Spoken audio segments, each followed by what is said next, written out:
Денешна тема е антропогенеза и малку ќе позборуваме за антропоонтогенеза или понад следниот час за антропофилогенеза малку повеќе.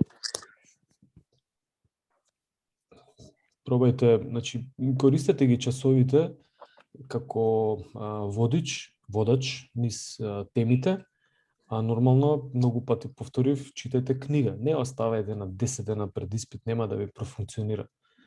Сега, ако знаете за што се работи во темиве, ако пробате да ги совладате, тогаш на испит само пред испит ќе ви дојде како повторување. И тоа значи дека веќе 2 пати, можеби 3 пати ќе се соочите со темите, едноставно е, ќе ги знаете.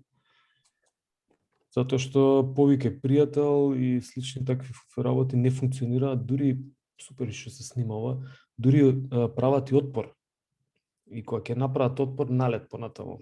На толку изжвакан материјал, се држам строго до тоа што што е предадено со насоки, со прашање дали ви треба помош за нешто, со континуитет во цело време, и на крај кога ќе се јави некој за некого, ми се руши филмот и за пријателот и за сите, и конкретно и за студентите. Така да не играјте на таа карта, нема да помине, многу полошо може да биде. Тек тогаш ќе треба да научиме. Не знам да гледате, ама ете. Океј? Не. Повеќе пријател, полесна варијанта. Добро, некој мора да го проба и тоа. Зашто не? Во секој случај, денеска зборуваме за антропогенеза. И ако го расчлените зборчето антропо и генеза, најверојатно претпоставувате за што се работи. Антропо е врзано со човек, антропос, а генеза со, значи, нешто што учествува во развитокот, некоја претходно поврзано, ајде со генетика нека биде, но во секој случај некоја генеза, интернационален збор се употребува доволно кај нас. Така да оваа тема е нешто што ќе проба да направи, да предаде некои информации. Всушност, јас ќе пренесам информации за темата, која што би требало да ни долови што значи тој развоен пат на човекот од можеби од создавање на човекот па до денешен ден. Со тоа што е одвоена во два моменти, во две суб содржини. И за едната ќе позборуваме денеска антропоонтогенеза, но генерално чисто, значи, што би требало да имате како информација. Нас не интересираат, нели, оние движечки способности, но во антропогенезата не се занимава само со движечки способности, но нашата цел е тука конкретно кон овие работи, кон движењето, моториката и слично. Може да приметите дека, нели, приметена еволуција и инволуција, мислам дека во еден од наредните слайдови имам, да. Значи, приметена еволуција кај човекот, доколку ја земеме теоријата на Дарвин, нели, од каде настанал човекот, тоа е теорија поддржана според негови насоки, прифатена, некој прифаќа, некој не. Ја не завладам тука во оваа теорија, затоа што се покажуваат и некои други моменти. Сигурно не настанал човекот од ребро на некого, нели, како што се пропагира во религија. Тоа е можеби метафорично објаснето, но сме настанале како метод или пат на... Извини, Аријан, ми се слуша звук, морам да те мјутнам, се извинам. Но ако има нешто, јавете.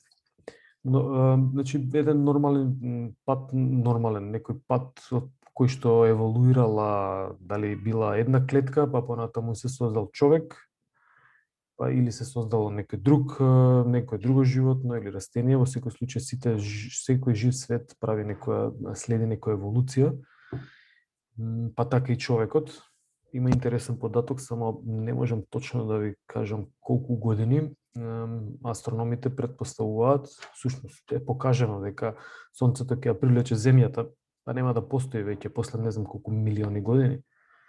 И тоа е некоја еволуција во космосот кој што се случува, така да и ние сме дел Ние сме сега во некој сегмент кој што го нарекуваме ние според нас години или векови и имаме тете среќа да се дружиме, да се занимаваме со нешто што се вика антропомоторика сега. А во другиот дел од 24 часовниот ден се занимаваме со нешто друго. Но поентата ми е дека во оваа еволуција, значи во ова што ни е дадено да го преживееме, толку кога следиме таа еволуција на човекот според Дарвин, тогаш се приметуваат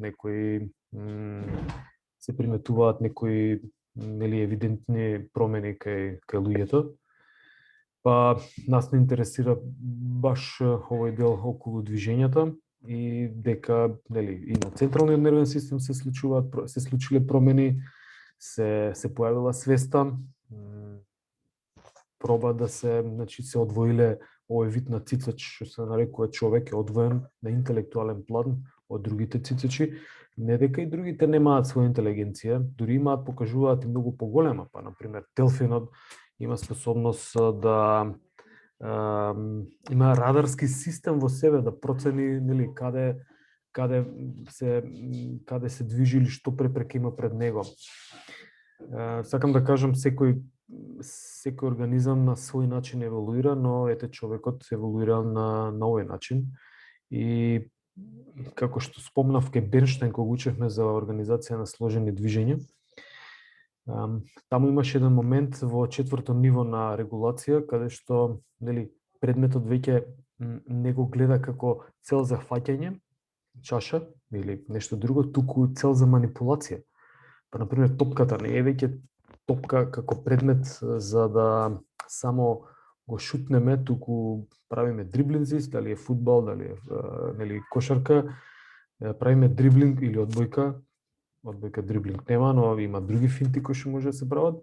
Значи го користиме за манипулација. Па во тој контекст таа регулација на сложени движечки действија е напишана тука дека како една нормален пат при оваа еволуција на човекот или ако гледаме антропоцелава антропогенеза, се случува некоја промена, нели, кај луѓето се случува и сега. Се случува промена, вие сте колку 18 години, тука отприлика има и повозрасни. Например, е една промена, дедото им објаснува на внучињата кои што имаат 10 години, можеби, им вели, ние немавме интернет. Можеби го знаете ова. И дечињата, едно од детето, после 10 секунди пауза, вели, а колку време немавте интернет? Значи, тоа, сакам да кажам дека оваа генерација на дечиња, например, кај нив е нормално дека постои тој медиум кој што се нарекува интернет. За мене не било нормално, тогаш не постоело и за некои други генерации. Тоа се некои еволутивни промени кои што се случуваат, мислам, тоа се промени на технолошки план, но влијаат кај нас. Влијаат особено овој дел што го споменав со електроникава, влијае на нели појавување на разни типични болести кои што се појавуваат како резултат на седентарен начин на живење или дури самата промена од гледањето кон мал монитор, кон монитори воопшто, кон дводимензионално нешто е многу различно од колку гледање во тродимензионален простор. Па и тоа може да направи проблеми од неедноставни туку од главоболки до дури можеби начин на размислување и гледање на нешта. Исто пак ќе кажам пример како дечињата сакаат да се однесуваат, нели прво им се дава iPad и они ги листаат сликите со прсти, ние сите листаме слики со прст. Но после тоа најверојатно и вие имате информација. Сигурно сте сретнале, сеќавате фотографија класична на хартија испечатена, ќе му ја дадете на мало детенци, тоа пробува со прст да ја листа. Не бива. Сакам да кажам, навикнато е на еден систем на функционирање и тоа се бележи некаде, се складираат тие информации и едноставно настануваат еволутивни промени на секој план. Интелектуален, а понатаму следи овој физичкиот, моторичкиот простор кој што за нас е интересен. Ако ги разгледуваме, значи антрополошки ако се разгледува што се поминало како промена, овде се издвоени многу малку работи, конкретно на овој слайд само да видам, да се првиот дел се однесува на некои анатомски прилагодби кои што се случиле, ова зборуваме за многу векови. Не, значи од настанокот на човекот, од како беше најстариот скелет што е најден, Луси го имаат наречено по моје инфо. Не сеќам дали имаш уште нешто претходно, мислам најдено нешто постаро. Значи од тоа што може да се добие информација при вакви истражувања, воочено е дека на пример, ајде почнам со жолтиве, дека заради таа побогата мозочна структура која што се случува, се еволуирала или се создава кај човекот низ генерациите, тогаш и овие движења поминувале од груби кон фини движења, или таа некоја работна моторика. Па исто така говорот, социализација, сите овие моменти изнаоѓање на решенија. Значи затоа ви велам, пробајте да се снајдете, да најдете нешто за загревање. Нема да биде погрешно, сигурен сум, не може да сгрешите. Но подобро е вие да најдете решение отколку некој да го изжвака решението за вас. Тоа не функционира, не може. Тоа исто како сега некој, нели, вулгарно е да кажам, да ви даде диплома за завршен факултет и што? Ништо. Не сум го поминал процесот. Не знам што се случува, не е сварена информацијата во мене. Че храната која ќе јадеме, таа мора да помине низ процес на дигестија за да може да се прими. Исто е и со интелектуалните работи, треба да поминат низ процес на дигестија за да може да се спримат. Некоја интелектуална дигестија, не класично варење како храна. Па сите овие работи кои што се споменати на слайдов, се однесуваат на тоа што ја одликува, што го одликува овој развоен процес кај човекот, ова антропогенеза. И нели живееле можеби луѓето и сами по информациите, но се здружувале, се социализирале за да може да направат поедноставни, поефикасни работи во животот, не за да заработат пари и да наталожат капитал некој, туку за да едноставно си ги поедностават работите. Не може еден човек и да изгради куќа, и да оди на лов, и да одржува бавча, или да работи земјоделие, да биде сточар во исто време, или што знам што да прави. И затоа имало потреба од социализација, која што и ден денес е позната. Се социализираме ние во градови и слично, во села. Но еден од моментите е баш тоа. Затоа што таа креативност во социализацијата што се појавува, нас први ни била битна за да можеме да преживееме, екзистенција да се случи, но понатаму, кога веќе дошло вишок време слободно, па треба да го пополниме со нешто времето. Не им се седело на луѓето, ниту па на нас не се седи сега и да го трошиме бадијала своето време, нели? Пробуваме нешто да направиме, да бидеме креативни. Во тој дел, конкретно во движењето, ако разгледуваме, многу голем ефект има појавата на овој организиран вид на движење, на мотори, исполнување на моторички активности или вежби, да ги кажеме, кои што претходно, а и сега, луѓето кои што живеат надвор од градска средина и се решиле да одржуваат, например, да работат земјоделие или сточарство, нив не им треба да прават склекови згибови или пак да работат функционален тренинг во теретана. Ниту па им треба пулсметар за да може да проценат нели во која зона работат и дали е доволно денешниот тренинг, дали е доволен и што да направам утре. Ти е многу добро си ја користат својата моторика и нивната моторика е функционална, точно. Како што е моториката на бравар функционална, на било кој занаетчија има посебна моторика, така и нели моториката кај спортистите специфично. Па, во тој дел, значи, не мора на овие луѓе кои што се занимаваат со вакви форми на движење да им одржувам, да им задаваме некоја спортска активност, но во социјални средини како што се градови, тоа е некоја форма на заменување на таквите природни форми на движење. И ова се природни форми за сега, за овој век на постоење или за овие години во кои што ние живееме, но нели многу поедноставно е, ајде вака е, поедноставно е кога изведувате тренинг во природа отколку тренинг во градска средина. Не мора да кажам дека е сала или многу е поинтересен ефектот. Мислам, немам најдено истражување па да прави некоја статистичка компарација, но сум го приметил кај луѓе, кај мене, кај луѓе, кај спортисти со кои што сме се тренирале, кога сум бил тренер, со пријатели, со рекреативци, различен ефект има движењето во кога е во контакт со природа, отколку движењето кога е во изведено или се работи тренинг во градска средина. Некој можеби не може да примети, некој не, но јас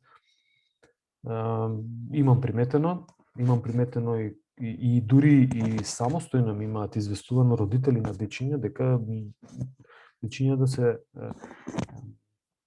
други кога прават тренинг, пример едноставно на водно или негде на друго место, не во средината во која што се окружени со луѓе или со бетонски згради. Тоа ми беше целта. Океј. Неба дијала е пишано, движење. Доколку не постои движење, некако така ми делува дека може да има проблеми со постоењето, затоа што, како што кажав, движењето на почетокот, на првиот час, движењето е толку универзална појава што постои во секој сегмент, постои во оваа чаша. Значи, во атомите на чашата, околу јадрото се движат електроните и доволно, да не навлегувам длабоко, се движи нели космосот околу нас, по експанзија некоја, и се движиме и ние. По кинезитерапија кјучите, мене ми останала информација од студирање, квака, која што не се движи, заредјува. Нешто слично и кај човекот. Така да, една мала парола. И сега овој вториот дел, што го најавив, ако претходно зборувавме за антропогенеза во целост, што го одликува човекот во неговата еволуција, кога зборувам човек, машки род е, но се однесува и за машки и за женски, нели? Тоа беше во глобала, а сега овие два дела се, значи можеме да разгледуваме цела таа еволуција и развој на човекот, целата антропогенеза, преку во два различни периоди, значи од развојот на човекот, постанувањето на човекот па до денеска, но можеме и на микрониво да го гледаме целото тоа, од раѓањето на човекот па до негова длабока старост и смрт. Значи, првото, ако гледаме од развојот на човекот, од создавањето на човекот, до денешен ден, тога зборуваме за антропофилогенеза, филос корен, значи од коренот на човекот. Значи, повторно антропофилогенеза. Претходно беше антропогенеза, а сега имаме едно зборче филог и доволно објаснува, или терминологија некоја. Филос кој што е врзана со корен и кој што објаснува еволутивен пат на човекот од неговиот постанок па се до денеска. Многу едноставно. Испитно прашање. Што е антропофилогенеза? И тука настанува проблем, не сум го учел тоа, нема што да го учите. Антропофилогенеза. 3 зборчиња врзани во едно. Антропофилогенеза. Ако ги знаеш зборчињата, а нема зашто да не ги знаеш, сега ги објаснивме, се помнат лесно, тогаш го знаеш моментот, да, тоа беше од настанокот, и тука беше врзано нешто со човекот кој поминуваше низ разни фази, ќе ги видиме сега. Сме ја заокружиле темата, имате информација и тука завршуваме. Тој вториот дел, ке зборуваме нареден час, е антропоонтогенеза и се однесува на развојот на човекот, еволутивниот пат на човекот од раѓањето и сушност од креирањето, од ембрионалниот развој, пренатален развој, па понатаму натален развој, натален кој ќе се роди, до длабока старост и нормално сите не чека тоа смрт. Но дај да го искористиме овој дел, кој што мрдаме правиме, бидејќи многу брзо поминува.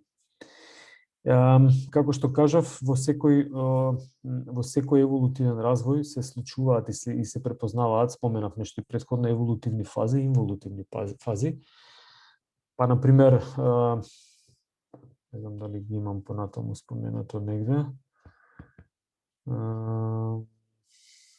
ги немам. Најверојатно, да, ги имам. Ајде, понатаму ќе спомнам.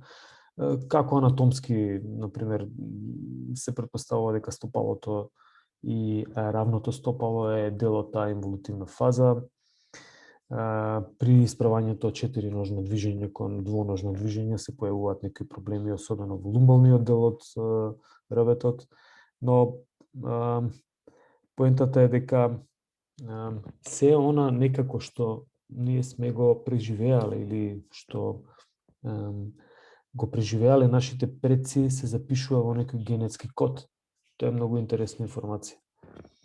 И не дека сега ние наследуваме се од нив, затоа што ако сме наследиле тогаш кога ќе сме се роделе ние, со сите информации од нашите родители, ние би требало да имаме образование како нашите родители, би требало да имаме, нели, скилс или умешности како нашите родители, но не е тоа така. Ние носиме некој генетски материјал, но тој треба да се мотивира за да се прикаже. Инаку генерално ги имаме сите оние нормални гени, сем ако нема некоја мутација која што постои, некои гени ке некого не постојат, мислам, ги нема, ги има, па се разликуваат луѓето, но поентата ми беше дека сите еволутивни процеси, особено кај човекот, кој се случи еволуција, не зборам за машинството и за електрониката, но кај човекот тога зборуваме за некои вакви генетски еволутивни и инволутивни фази. Може би не објаснив, еволуција развој, инволуција сватете го дека е обратно од развој, значи нешто што заостанува или се променува во негативна конотација. Значи еволуција е нешто што оди напред, се развива, инволуција нешто што обратно од еволуцијата, што заостанува, оди во обратна насока,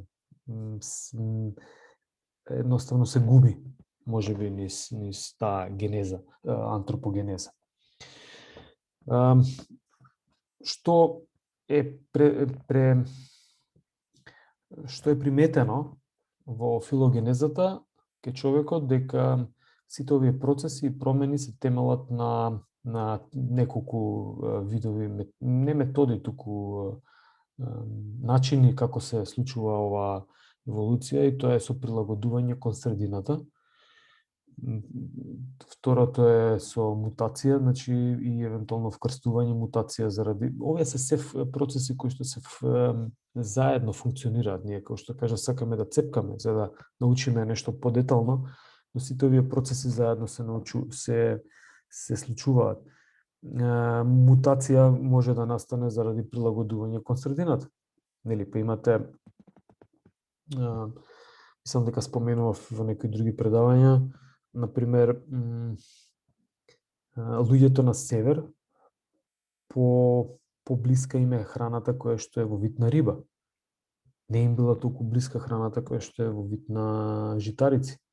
Многу на север, особено во Европа, по информациите што ги следам, е дека се појавува голема глутен интолеранција. Не дека ја нема и ке нас, но некако се појавува. Можеби е затоа што не користеле доволно во еволуцијата, нивна не користеле доволно житарки, па им е ново како средина, како медиум кој што се прима, и едноставно има некоја реакција на телото и не може да го прими тоа. Сакам да кажам дека процесите на прилагодување и на еволуцијата се измешани. Не може точно да кажеме дека, мислам, некојаш може да се каже што врз база на што се случува, дека вкрстување како метода, не намерна метода, туку едноставно луѓето се вкрстувале една раса со друга раса, па се добива нели нешто што не е мутација, туку е мутација, обично се мисли на нешто што е као така надвор од нормално, но во секој случај тоа е промена некоја. Не можеме да крстиме дека е ненормална. Но едноставно, ете, за терминолошки се користи метода вкрстување. Некога се случувала и мутација. Има, нели, во историја има учено примери за нации кои што пробувале да одржат под наводници плава крв, па не дозволувале ширење или пренесување на кралството на други луѓе, морало се да остане во фамилија. Ете, може би пример за мутација. Но она што постојано делува како влијание, нели, не значи дека треба некој да има потомок, па нема на него да направи не значи дека потомокот е битен за да човекот во својот живот еволуира, но на некој начин и тоа е исто битно. Во секој случај врз човекот конкретно многу имаат влијанија овие особено два моменти кои што ги кажав. Едниот е локомоција, зборувавме за движењата, што значи движењето. А вториот момент е гравитацијата.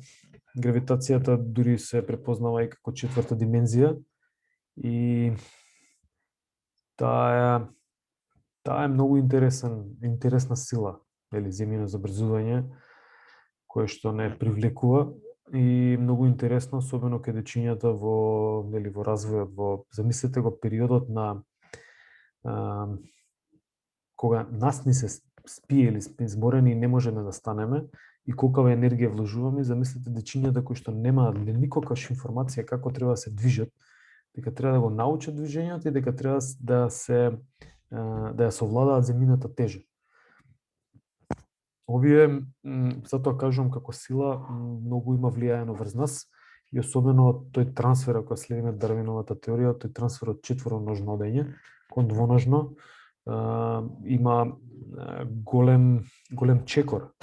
Најверојатно и во интелектуалниот дел се појавува чекор, затоа што движењето и локомоцијата и пробување на решавање на задачи низ движења, не решавање математички задачи, туку едноставно ставање на телото во функција и движење низ решавање на задачи, делува на интелектуалниот развој. Па не бадила може да се сретнете моторичка интелигенција покрај други видови на интелигенција, нели, и слично, но целта е дека движењето нас ни дозволило низ овие векови на еволуција, низ цела антропофилогенеза, ни направило да се развие интелектуалниот дел. Значи, тоа се два моменти кои што заеднички се развиваат. Во овој вториот дел слайдов е споменато што какви све што се е приметено всушност при развојот на човекот, споменав во претходниот слайд нешто. Значи, како што, например, кај растенијата, многу едноставен пример е, пробуваме по метод на селекција да направиме, да создадеме некој нов вид на растение. Така слично нешто, нели, луѓето се одбираат сами со себе, едноставен пример, па прават некоја селекција и на тој начин прават некои генетички дрифти, поместување и создавање на нешто ново што е дете се раѓа и слично, и тоа се влијае на некои нови генетски кодови и така натаму. Дури и немањето на движење, на активност интелектуална и било каква, може да преку некој вид на изолација може да направи инволутивен процес, значи нанапред или да се смени нешто што можеби се сменило на друг начин доколку се имплементирало некои други движења или некои други влијанија.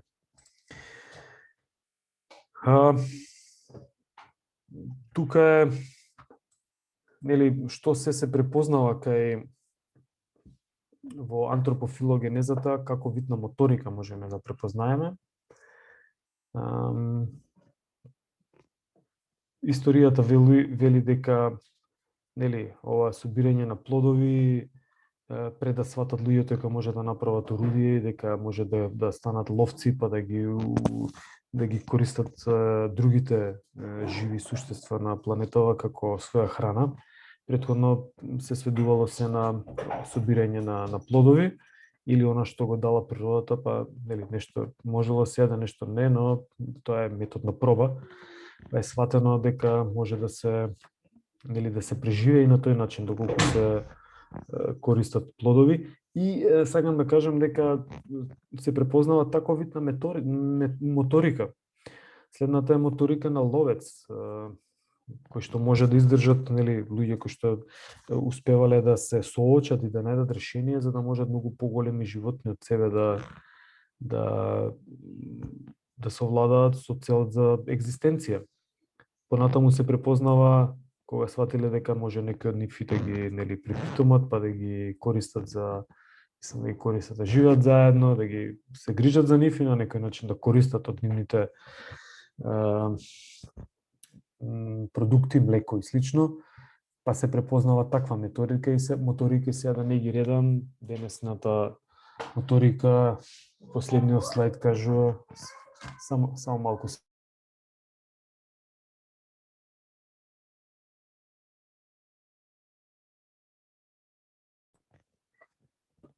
извинам.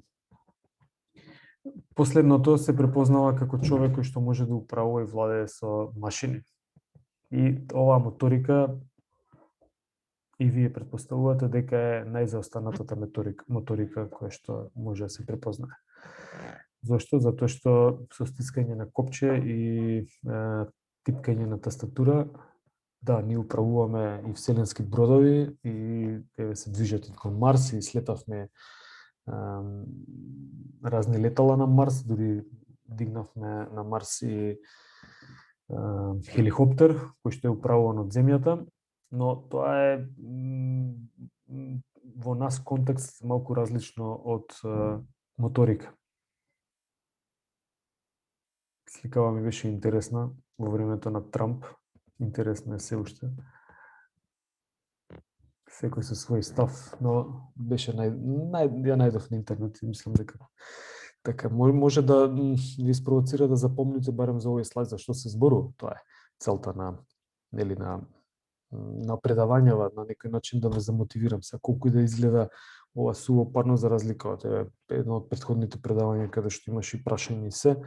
Ме интересираше тренинг како се поставува, но една од задачите на антропомоторика е да ги поминеме и овие моменти да добиете информација и нормално да ги проширите овие информации што јас ги дадов преку книга и преку ваши други согледувања од други медиуми за трансфер на информации, книги, интернет и слично, за да зголемите и да знаете што се случувало или што се е приметено кај луѓето при развојот.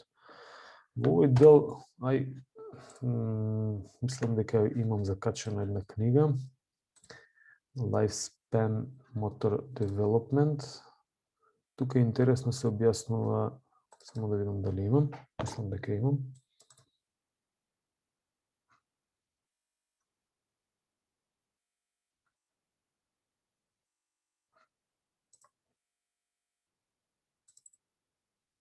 Да. Ви имам дадена и оваа книга, баш тоа го објаснувам. Немам книга. Еве книгата. Баш убаво е офатен светот на моториката и развојот на моториката низ лайфспен, низ животниот развој на човекот. Па секогаш е интересно да гледате по содржината што се, нели, во секоја книга и можеби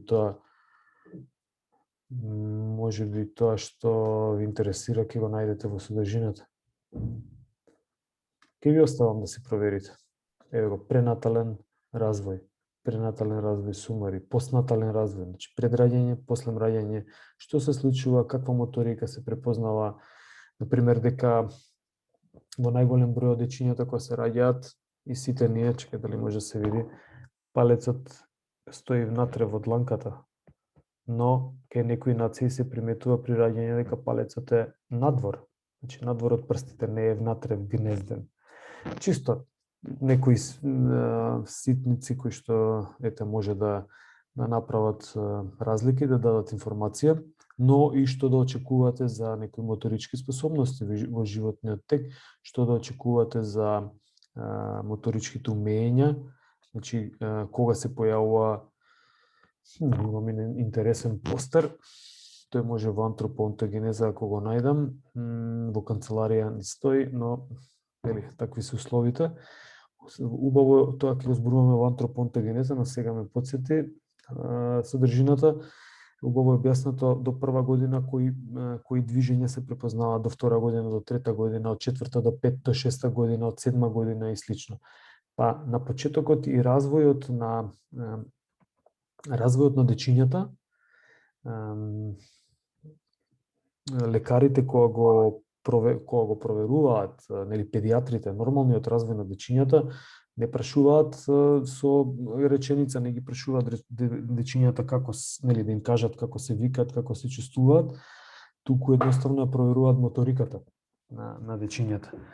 Има рефлекси некои кои што се проверуваат, например, на стопало, кога ќе се направи на стопалцето едноставно, надрезнување со прст, треба да направи контракција. Тоа се проверува дали е нормален развојот на нервите, на целата моторика и некои слични такви движења, мислам, примери на кои што може да доолува дали е добар развојот или не. Тоа не е наша тема моментално, но е убаво да се знае, затоа што се случува да ве прашаат, чекај сега, види, не знае да вози велосипед, заостанува во развој и има 10 години.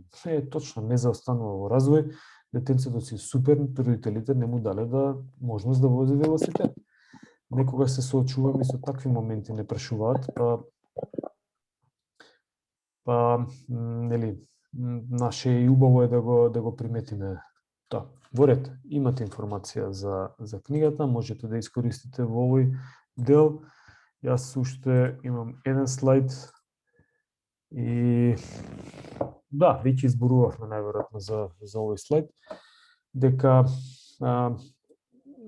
тој предхуман, значи не преднатален и постнатален, туку предхуман стадиум, каде што хуманиот стадиум се препознава кога се исправен човекот по Дарвиновата теорија дека е исправен во двоножно одење, само на две нозе, а предхуманиот стадиум во четвороножно одење и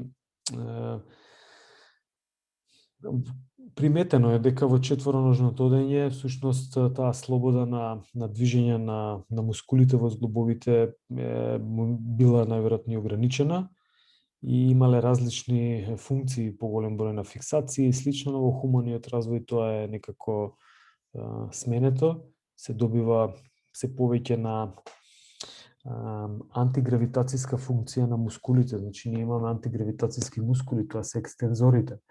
Најчесто екстензор е, за да добиете представа, екстензор е трицепсот, екстензор е мускулите на подколениот дел, значи трицепс солеус, како еден пример. Екстензори се еректор спине, например, исправувачот на ребетот, екстензор. Квадрицепс е екстензор или флексор?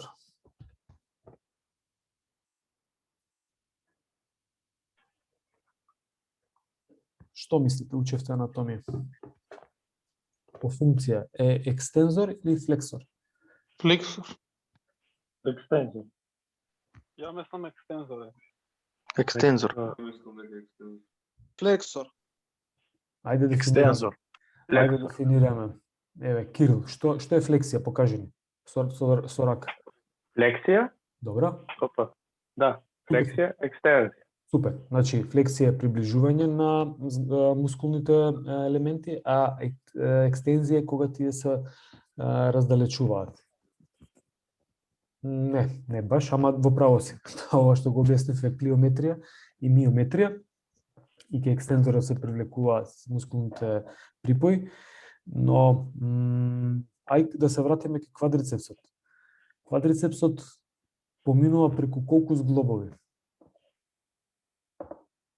Кои зглобови ги опфаќа мускулот квадрицепс? Коленскиот зглоб и Зглобот на колкот. точно. Сега, бидејќи опфаќа два зглоба, која функција ја има квадрицепс во зглобот на колкот, која функција ја има во зглобот на коленото? Еве логика, не ви го кажав јас одговорот, вие рековте стрикно. Флексор, екстензор, флексор, екстензор. Логично, ако ги поставите работите, мускулот квадрицепс е составен од 4 глави, но како целина опфаќа два зглоба. Во едниот зглоб е коленскиот зглоб, а другиот зглоб е колкот. Во зглобот на коленицата е екстензор. Добро. Во колкот горе испаѓа флекс. Точно. Апсолутно точно. Значи, само е доволно да ги замислите работите и да имате претходна информација. Некако е и ета логиката. Не мора на памет да се учи ништо. Апсолутно точно. Во зглоб на колено е екстензор. Затоа што подколеницата ја тера нагоре доди. И тоа се трите глави тамо, вастус, медиалис и латералис. А во зглобот на коленото, на колкот, едната глава, ректус феморис, една глава, ама тоа е тоа, тамо е флексор. Супер размислување. Сакам да ве поттикнам на овој начин да ги разгледувате работите. Ако дојде и прашање што е тоа антропофилогенеза или антропогенеза, значи само да го разглобите терминот и веќе ќе знаете за што се работи. Добро. Да, тука ги кажав, мада и претходно ги споменавме, ево уште еднаш, траги за незавршени еволутивни процеси, значи рамно стопало, флексори во зглоб на колк, па има инклинација се појавува на крлицата, нели? Тука се пократки се тие, слабинскиот дел на ребетот, нешто кога ќе обично најчесто нели луѓето страдаат и тие што се движат и тие што не се движат од овој дел од ребетот, но и кога се случува некоја травма, пат или нешто, најслаба точка, иако се масивни тие пршлени и се, најслаба точка е овој дел, но не мора да значи дека се крши пршлен, едноставно дискусите заради таа и вертикална поставеност и слично, кои што треба да бидат некој амортизер, знаат да направат некоја хернија или да излета дискусот кон некој дел од ребетниот мозок, па да прави проблем. Во ред, јас имам толку за овој дел. Имате ли нешто да ме прашате? За сега сум најкраток со предавање. Имате ли нешто за темата да ме прашате? 10-та тема поред, 10-та недела. Имате ли нешто друго да ме прашате?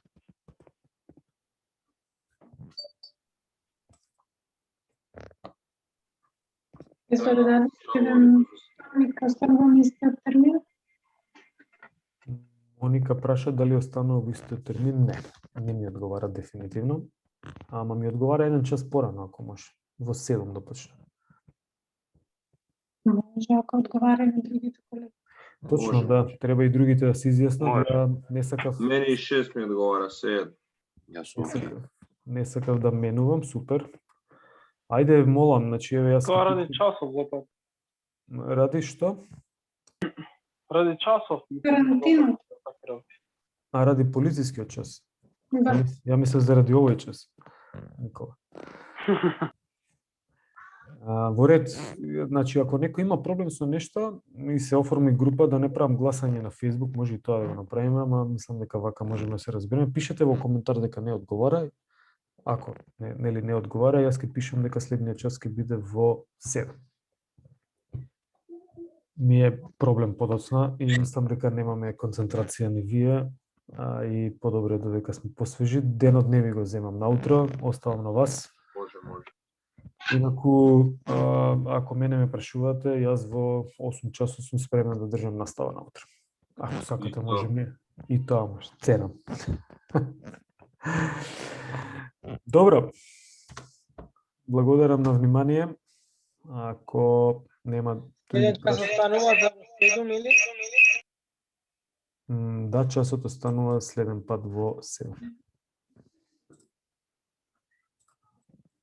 Океј? Ќе пишеме во група. Бидејќи веќе веднаш се појавија некои